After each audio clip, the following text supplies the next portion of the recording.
va voir si la télédétection permet une actualisation annuelle de ces informations relatives aux surfaces irriguées et donc de l'occupation du sol. Et donc, je vais proposer aux deux intervenants de tout à l'heure, Gilles Belot et Dominique Coureau, de me rejoindre pour nous présenter donc les potentiels de la télédétection par rapport au sujet du jour. Peut-être juste pour démarrer, un rappel de définition sur télédétection, qu'on soit sûr de partager le même vocabulaire. D'accord.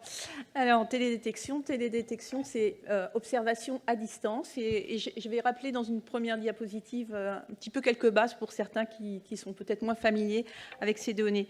Alors, tout d'abord, je voulais juste préciser que cette présentation que je vais faire ici, elle résulte de participation, de contribution de nombreux partenaires qui sont associés en particulier dans un projet qui s'appelle JO, qui est financé par le métaprogramme Climae de l'INRAE, qui est un projet de consortium qui regroupe la plupart des laboratoires qui utilisent des données de télédétection et en particulier qui ont l'objectif de faire une synthèse finalement sur ce que la télédétection peut apporter pour la gestion de l'eau.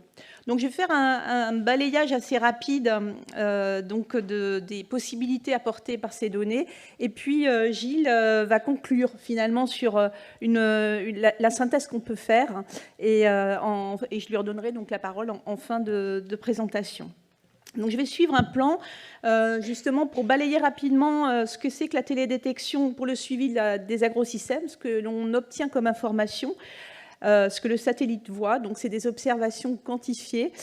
Et il y a aussi une certaine part d'incertitude, on verra, sur les données pour informer sur l'occupation de surface, la dynamique de la végétation qui sont évidemment liées à la consommation en eau.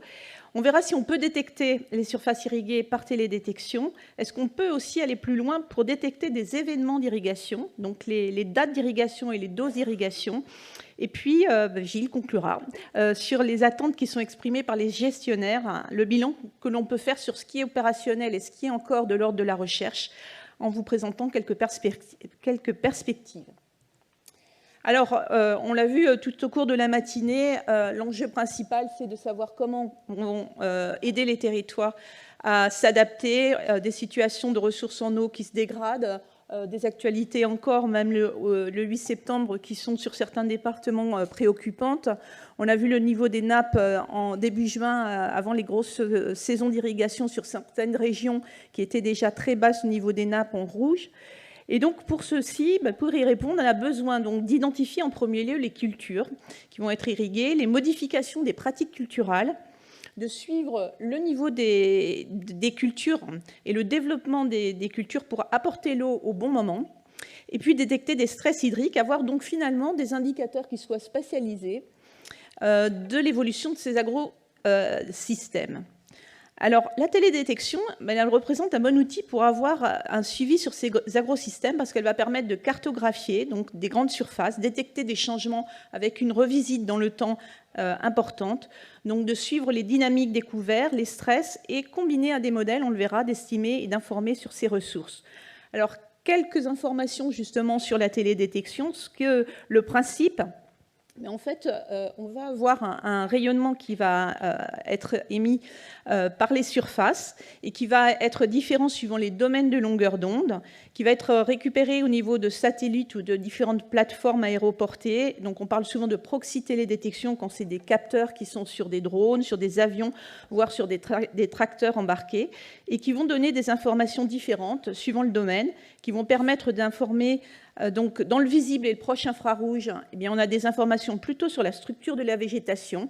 On parle souvent d'indice foliaire, de LAI, on a des informations sur la teneur en chlorophylle. Dans le domaine thermique, on a des informations sur l'évapotranspiration, la consommation en eau des cultures, le contenu en eau du sol. Et puis, dans le domaine des micro-ondes, on associe souvent ce domaine pour avoir des informations sur la quantité d'eau dans le sol dans les premiers centimètres, jusqu'à 5 cm, on estime, la quantité de biomasse et aussi un signal qui est sensible à la rugosité de la surface. Donc on a ces informations qui sont répétées dans le temps et qu'on va traiter et qui vont permettre d'avoir des cartographies que l'on va pouvoir livrer à différents gestionnaires.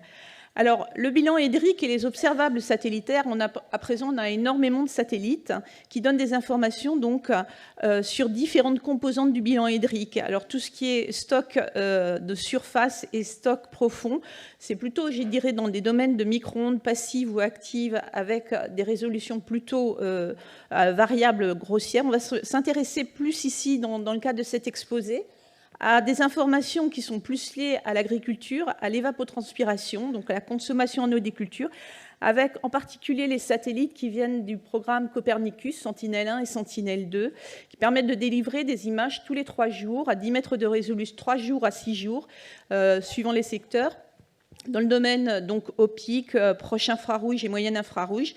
Et puis on parlera aussi des données thermiques qui vont venir et qui vont nous informer sur ces données d'évapotranspiration. Alors, une des premières variables dont on a parlé, qui est forcément importante à connaître, c'est la cartographie de l'occupation des sols.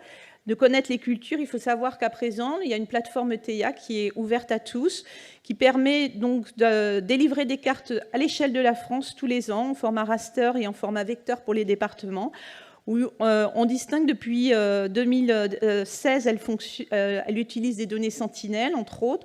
Il y avait 17 classes qui étaient identifiées. Maintenant, elle s'est enrichie jusqu'à 23 classes. Elle distingue des cultures d'été, des cultures de printemps. Je ne sais pas s'il y a beaucoup de personnes qui l'utilisent ici. Une des observations que l'on a faites, c'est que c'était une donnée qui était encore peu utilisée finalement. Alors, une des raisons qui peut expliquer ce fait, bien qu'elle soit accessible et gratuite, c'est qu'elle est fournie souvent au printemps suivant. Donc, il y a le projet avec le CNES notamment qui finance des projets pour essayer de produire des cartes temporelles, en fait, voire trois cartes à l'année pour avoir très rapidement l'occupation de surface sur l'ensemble du territoire. Une autre façon aussi d'améliorer cette carte, c'est d'enrichir sa nomenclature, donc d'aller plus précisément dans les classes qui sont proposées, et notamment d'identifier les cultures associées. Alors pour l'instant, il n'y a pas de produits qui sont délivrés de façon opérationnelle, mais il y a eu des premiers travaux qui ont été faits au CSBio, qui ont produit des cartographies de ces intercultures avec la société Kermap. Donc les algorithmes existent et sont opérationnels. Et ensuite, voilà, il faut les mettre à disposition. Et donc je voulais signaler pour ça un appel d'offres qui a été ouvert cette année par BPI avec le CNES dans le cadre de France 2030. Pardon. Et qui en fait propose des services. En fait, donc ce projet, c'est de proposer et de sélectionner des entreprises qui vont développer des algorithmes développés en particulier par la recherche et qui vont produire des services à l'échelle de la France pour cartographier les zones irriguées et aussi les cultures et notamment les périodes d'interculture. Donc ça, c'est sur des projets d'une durée de 3 ans. On imagine que Alizé, qui nous a présenté son offre tout à l'heure, va répondre. Voilà. Alors là, il y a plusieurs startups qui se sont positionnées, associées avec des laboratoires de recherche. Les sorties de cet appel d'offres ne sont pas encore connues enfin, je ne pense pas encore. En tout cas, l'objectif visé, c'est à l'échelle de la France. Alors, une fois qu'on a ces cultures, évidemment, il faut connaître leur développement pour pouvoir apporter l'eau au bon moment. Alors, quand la végétation augmente, les besoins en eau augmentent, l'évapotranspiration va augmenter. Et grâce aux images Sentinelle, ici, c'est une illustration, on peut suivre en fait relativement bien par combinaison des bandes spectrales dans le vert, le rouge et le proche infrarouge. Ici, vous avez un exemple sur une exploitation de riz en Camargue, où on peut suivre différentes parcelles avec un indice qui reproduit le développement foliaire, l'indice foliaire LAI, et on peut déterminer des variétés qui sont plus précoces, de zones plus tardives, et ensuite, évidemment, ajuster les pratiques agricoles en fonction de ce développement. Alors, ces algorithmes qui vont calculer ces variables sont opérationnels, sont disponibles sur des logiciels libres et vont fournir des cartes à partir de 2024 sur, pareil, l'ensemble de la France. Alors, pour le moment, donc, ces cartes ne sont pas encore disponibles à fine échelle, même si les algorithmes sont ouverts. Les cartes existent à large échelle, à l'échelle de la France. On peut avoir des estimations de l'ordre du kilomètre de cette évolution de la végétation. Et ces informations, elles sont utiles, et en particulier dans des modèles qui vont estimer l'évapotranspiration, notamment au CESBio. Il y a des modèles qui utilisent cette évolution temporelle de la végétation pour calculer un coefficient cultural qui va permettre d'estimer l'évapotranspiration sur différents territoires. Alors, ce type de modèle, en fait, a été la base d'un outil d'aide à la décision qui a été appelé SATIR, qui utilise en fait différents types de données d'images optiques proches infrarouges pour dériver ces coefficients culturaux. L'avantage, c'est que l'on peut suivre à la fois l'évolution de la végétation et aussi prévoir pour les jours à venir l'irrigation. Donc ça a été un outil d'aide à la décision qui a été testé au Maroc en collaboration avec des acteurs du territoire, et qui a montré les performances de cet outil par rapport à des conditions de gestion standard. Après, il y a toute la question de l'appropriation de cet outil qui se pose. Et c'est un outil qui a été transféré à des entreprises privées pour les commercialiser, notamment Terranis, qui a transformé l'outil qui s'appelle Wago, et à une entreprise de Montpellier, Itumba. Alors, un autre produit qui est disponible et qui intéresse et qui permet de suivre les stress hydriques et du coup aussi permettre de moduler l'irrigation, ce sont des cartes qui sont élaborées donc, à partir des images Sentinel-1 avec radar et les données optiques Sentinel-2. Ce sont des cartes d'humidité qui sont faites tous les 6 jours à partir d'un algorithme développé à l'UMR-TETIS, aussi en collaboration avec le CESBio. Alors, un certain nombre de tuiles, de zones en France se sont couvertes, donnent des informations à l'échelle parcellaire. Alors, ce ne sont que les parcelles qui sont déclarées au RPG, donc toutes les parcelles ne sont pas déclarées. L'algorithme ne tourne pas non plus sur les vignes et les vergers, et est aussi limité pour des couverts qui sont très développés avec des végétations qui sont avec des indices de végétation supérieurs à 0,7. Malgré tout, c'est une information qui est intéressante, qui a été validée sur un certain nombre de cultures, de prairies irriguées, de blé, de maïs en Occitanie, dans différentes régions, qui donne des résultats satisfaisants sur les 5 premiers centimètres, qui peut permettre d'identifier des stress. On est en train de les évaluer actuellement sur le Vaucluse, sur des plus petits parcellaires, où ici, je vous ai représenté la corrélation entre les observations d'humidité qui sont prédites à l'échelle de la parcelle par ces produits TEIA et les humidités mesurées. Sur différents types de parcelles, on voit qu'en fait, pour certaines parcelles, on a des très bonnes corrélations, pour d'autres, en orange, un petit peu moins, qui sont dus à différents facteurs à prendre en compte, à la fois le développement du couvert, des effets de pente. Donc, il y a des configurations qui sont aussi, qui peuvent limiter l'utilisation de ce type de produit, mais c'est un produit déjà qui est disponible et ouvert à tous. Alors, ce produit, on verra qu'il va servir pour cartographier les surfaces irriguées qui nous intéressent ici. Et ici, il y a différentes méthodes pour cartographier ces surfaces.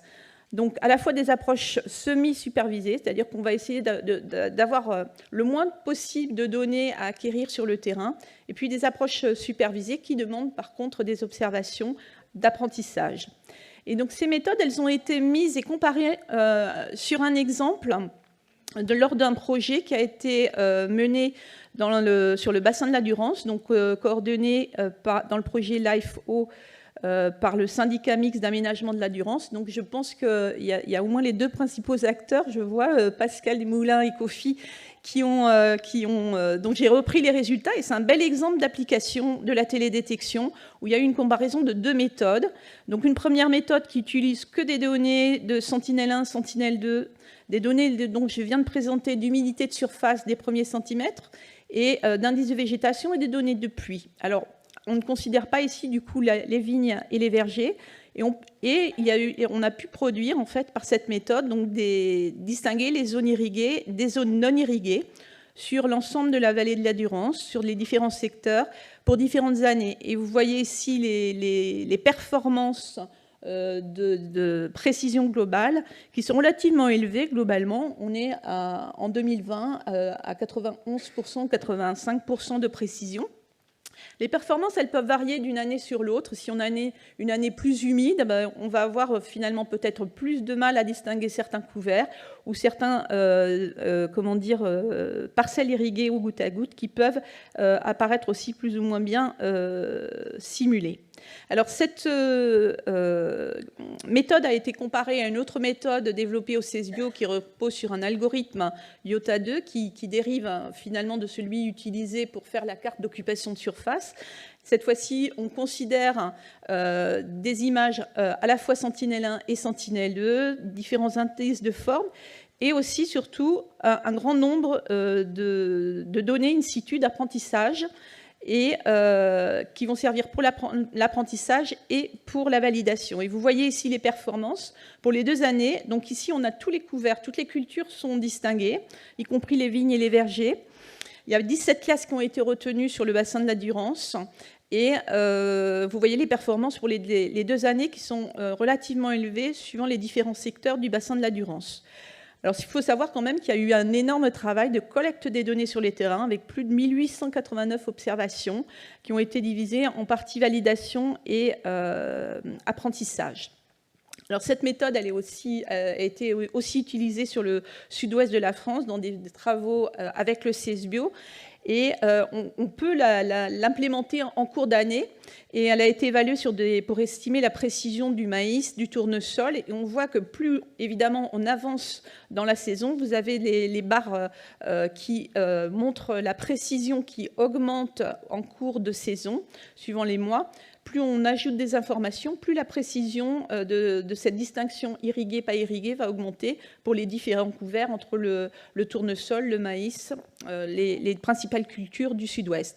Et donc cet algorithme, il a été transféré pour une commercialisation avec la société MEOS en collaboration avec le CESBio pour finalement délivrer un service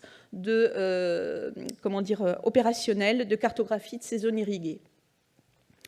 Alors, une autre méthode que je voulais signaler, qui était développée à l'UMR Avignon, repose sur aussi une méthode semi-supervisée, c'est-à-dire qui requiert très très peu de données sur le terrain et qui repose sur une analyse temporelle en fait du signal. Ça a été appliqué sur la CRO, en particulier pour cartographier les prairies irriguées en CRO, et qui sont très caractéristiques avec 3 coupes dans l'année. Et donc, on voit le signal qui chute au niveau de l'indice folaire, le LAI.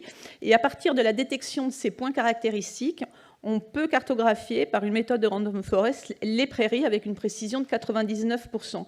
Une fois que cet apprentissage est fait, en fait sur quelques parcelles, en fait, on n'a plus besoin d'acquérir des données, on peut l'appliquer sur plusieurs années et la performance est assez élevée sur toutes les années. Alors, ce sont des méthodes qui sont relativement, performantes sur certains couverts, mais qui, en revanche, finalement, posent encore des problèmes sur des couverts hétérogènes comme les vignobles ou les vergers, où là, on voit encore des travaux de recherche en cours. On n'a pas encore vraiment une méthode opérationnelle qui permette d'obtenir, finalement, de distinguer très bien les vergers, les différents types de vergers irrigués, suivant le mode d'irrigation et les différentes vignes irriguées suivant leur pratique, avec enherbement ou pas enherbé, et suivant le type d'irrigation ou pas. Il y a des méthodes qui sont actuellement évaluées, mais il n'y a pas encore de méthode vraiment clairement opérationnelle très très performante. Alors, est-ce qu'on peut aller plus loin une fois qu'on a détecté ces surfaces irriguées et détecter des événements sur les doses d'irrigation? Donc là, clairement, on n'est plus dans un domaine opérationnel, on est plutôt dans le stade recherche. Il y a plusieurs thèses qui ont été développées à la fois à l'UMR Tétis, au CESBio et actuellement aussi sur les vergers à Avignon. Une thèse de Hassan Bazi à Tétis qui utilise principalement des données d'humidité, de pluie et de données sentinelles. Alors, je vais passer rapidement dessus pour passer à une méthode qui est actuellement aussi développée à l'UMR Tétis en collaboration avec l'UMR Géo, finalement qui repose sur le couplage de modèles et de données de télédétection. Donc l'idée finalement ici, c'est qu'on utilise un modèle de culture qui va simuler la même variable qu'observe le satellite. Ici, en l'occurrence, c'est l'indice folaire, le LAI. Donc on a une observation sur la culture et le modèle finalement va faire plusieurs simulations en considérant différentes dates et de doses d'irrigation. Il va simuler à ce moment-là l'évolution de ce LAI pour ces différents couples dates et doses, jusqu'à ce qu'il y ait une concordance pour estimer finalement les événements d'irrigation et les quantités apportées. Donc ça a été une approche qui a été développée en particulier avec les travaux de Mohamed Hams, à la fois en considérant que des données Sentinel-2, donc que des données optiques avec l'indice foliaire, et puis à la fois en considérant les produits humidité qui dérivent des données radar et des données optiques. Alors ça a été testé sur 2 sites, Montpellier et Tarbes, avec du maïs. Et vous voyez ici un résultat qui montre les simulations qui ont été faites en jaune, comparées aux observations d'irrigation, ce sont les barres en grise, sur différents sites. Donc on voit que sur le site de Montpellier, on arrive globalement bien à reproduire les différents épisodes d'irrigation avec des volumes qui s'approchent globalement des observations. Sur Tarbes, les volumes sont plutôt moins bien estimés par rapport à ce qui est observé. Alors, il y a différents facteurs qui peuvent expliquer ces observations, à la fois parce que la région de Tarbes, c'est une zone qui est aussi plus pluvieuse, qui reçoit plus d'eau que sur Montpellier. Et en l'occurrence, les observations qui étaient faites sur ces parcelles-là, finalement, le modèle optimise une pratique d'irrigation et l'agriculteur ne suit pas forcément des pratiques optimisées. Donc, on peut avoir des observations, évidemment, entre le modèle et ce que l'on observe. Alors, un autre point sur les promesses maintenant des nouveaux capteurs, ce qu'on peut attendre à l'avenir et qui va un futur assez proche, notamment dans le domaine du thermique. Alors, un petit rappel sur ce que peut nous donner comme information le thermique. Ici, vous avez une image donc d'un capteur thermique aéroporté qui a été pris sur l'accro, où on voit directement l'effet de l'irrigation sur la température de surface. On voit le pivot d'irrigation qui fait diminuer la température sur une parcelle de maïs. On voit aussi clairement l'effet de l'irrigation gravitaire sur une parcelle irriguée où on ouvre la martelière et l'eau se répand, et un effet immédiat sur un refroidissement. Donc cette température de surface, eh bien, on l'utilise de façon combinée avec des données optiques, avec des modèles. En fait, il y a des algorithmes qui reposent sur du bilan d'énergie pour estimer des cartes d'évapotranspiration, donc de consommation en eau. C'est appliqué sur différentes régions, notamment sur l'Acro-Camargue. Alors l'intérêt ici, c'est une chaîne qui a été développée, qui est opérationnelle. C'est un peu le même principe qu'a présenté Eric Sauquet, c'est qu'on va considérer plusieurs algorithmes ici. Donc c'est plusieurs modèles qui vont être utilisés pour estimer chacune des variables qui va intervenir pour élaborer ces cartes d'évapotranspiration. Et donc on a l'intérêt d'une carte de consommation en eau et une carte d'incertitude associée. Donc ça, ce produit-là, il va être appliqué à un futur satellite qui va être lancé en 2025, qui s'appelle Trishna, et qui va représenter, je pense, une vraie révolution pour les gestionnaires en eau, parce qu'on doit avoir des cartes en même temps que le lancement de ce satellite, qui est une mission franco-indienne, une couverture tous les 3 jours, avec une résolution de l'ordre de 50 mètres, entre 50 et 60 mètres. Eh bien, on va avoir des cartes d'évapotranspiration sur l'ensemble du territoire avec une fine résolution à la fois spatiale et temporelle. Donc, en fait, on aura vraiment une estimation de ce que consomment les plantes et pouvoir ajuster bien, les apports d'eau en fonction de ces données qui seront délivrées en même temps. Alors, juste pour signaler qu'il y a d'autres satellites aussi qui peuvent être utilisés en complément. Pléiade Neo, qui a des résolutions très fines, panchromatique 30 cm, en multispectral 1,5 m. Une constellation de mini-satellites à très haute résolution aussi 1 mètre, CO 3D.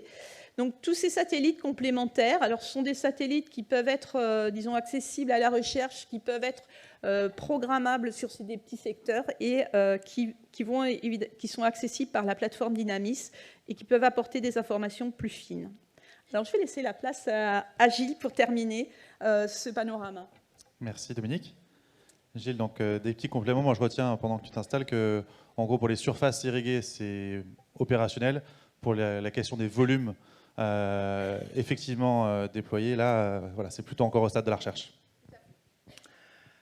Alors, bon, opérationnel, hein, on peut en discuter. Hein, c'est bon, voilà, on donne.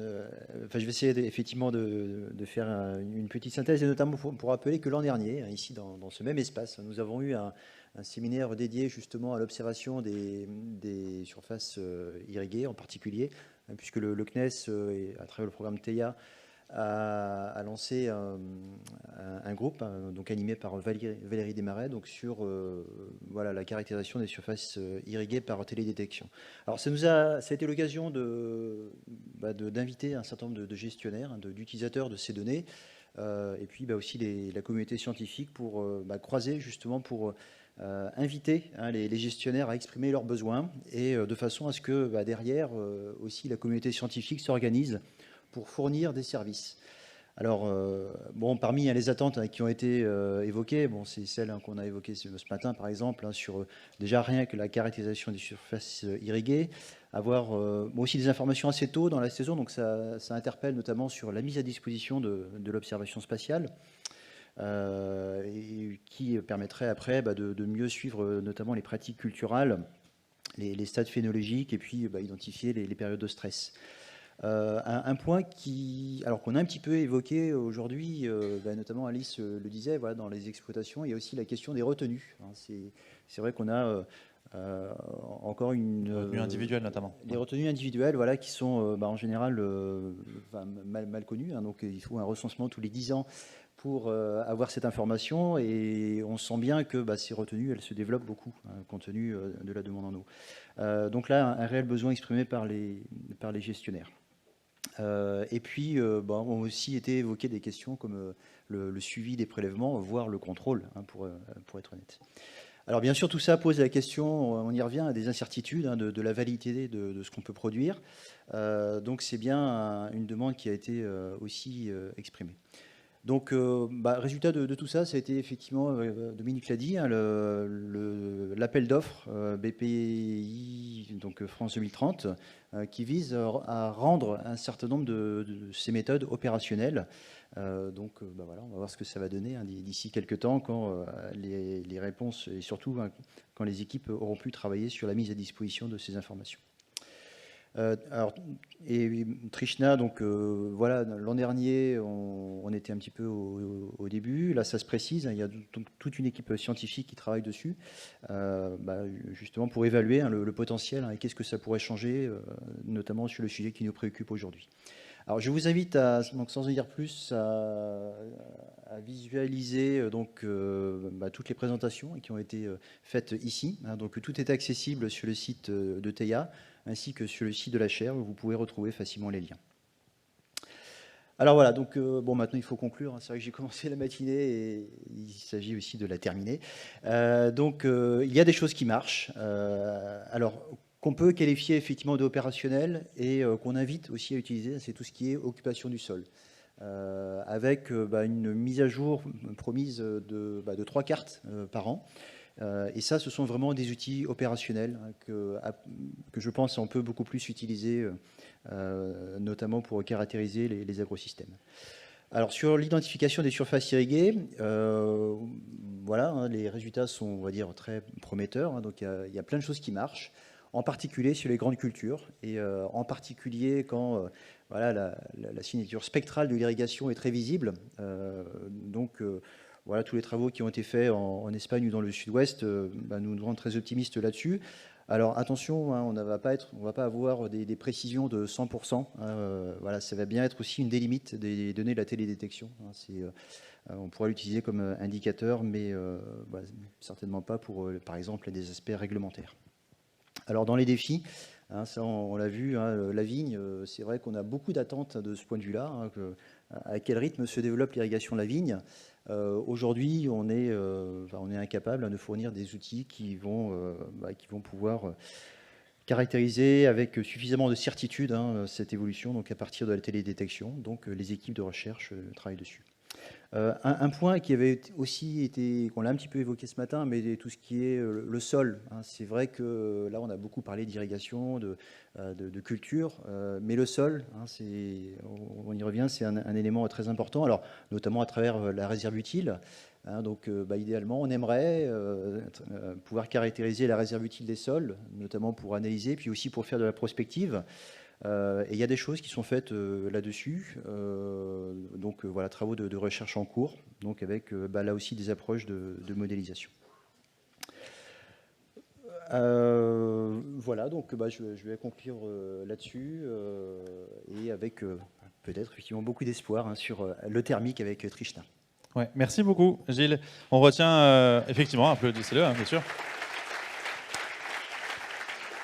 Je retiens aussi, on en avait parlé, que la télédétection ne permet pas d'observer le futur. On parle, nous, d'anticipation et de planification, mais par contre, on imagine bien que l'analyse de séries temporelles viendra permettre de qualifier, de déterminer des variables et de qualifier des paramètres de ces modèles servant à l'établissement de scénarios des évolutions des usages.